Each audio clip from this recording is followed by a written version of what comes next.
Welcome to our channel. Today we how to restore a clean link profile with Google Disavow. Complete guide step by step clearly. Begin by assessing your current link profile.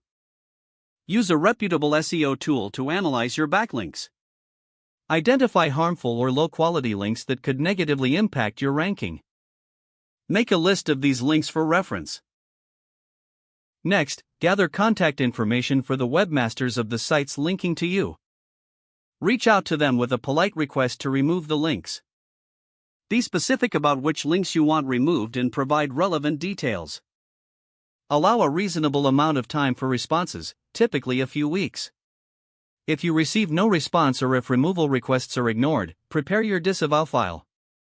Open a text editor to create a new file. Format the disavow file correctly, including the domain or specific URL of the unwanted links.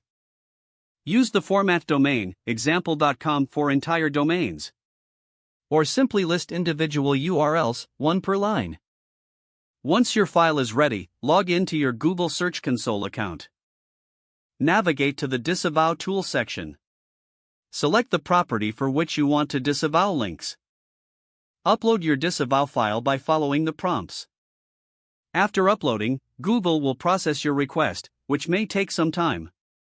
Continue monitoring your link profile regularly.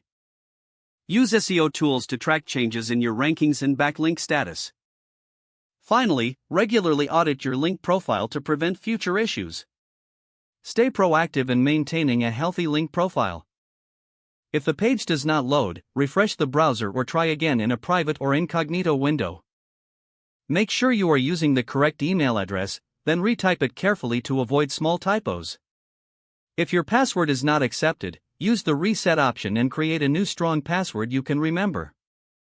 Check your spam folder for verification or security emails, then complete any requested confirmation steps. Enable two-factor authentication if available to improve account security and reduce unauthorized access risk. After signing in, review your profile details so your contact information and settings are accurate and current.